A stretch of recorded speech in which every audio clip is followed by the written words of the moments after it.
Praise the lord.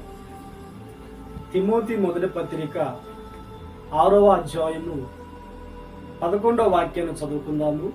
దైవజనుడా, నీవైతే వీటిని విసర్జించి నీతిని, భక్తిని, విశ్వాసమును, ప్రేమను, ఓర్పును, సాత్వికమును సంపాదించుకొనుటకు ప్రయాసపడుము.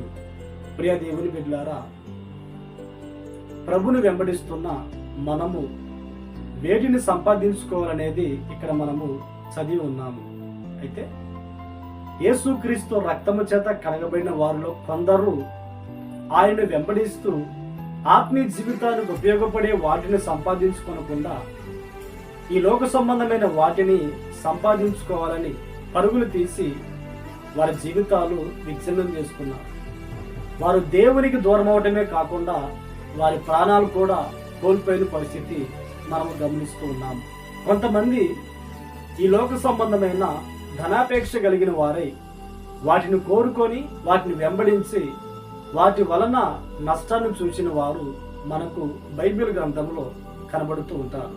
అయితే యేసుక్రీస్తును వెంబడిస్తున్న మనము మన బ్రతుకు దినములన్నిట ఈ లోక సంబంధమైన వాటిని సంపాదించుకోవడానికి మన ప్రయాసం ఉండకూడదు. కానీ మనము మన భక్తి జీవితానికి అవసరమైన వాటిని సంపాదించుకోవడానికి ప్రయాసపడాలి.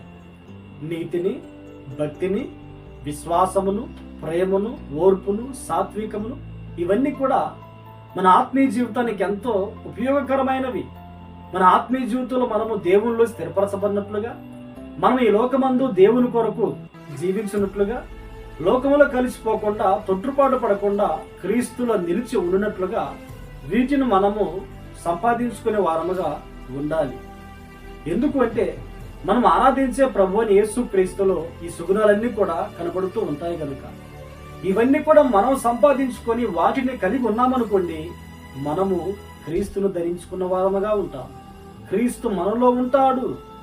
ఆయన సంపూర్ణుడు కనుక, ఆయన పరిపూర్ణత చెందిన దేవుడు కనుక ఇవి మనం కలిగి ఉన్నప్పుడు మనము కూడా ఆయన వలె సంపూర్ణతలోకి మార్చబడతాము. కనుక మన బ్రతుకు దినములన్నిట మన భక్తికి ప్రయోజనకరమైన వాటిని సంపాదించుకోవడానికి ప్రయాసపడుదుము గాక.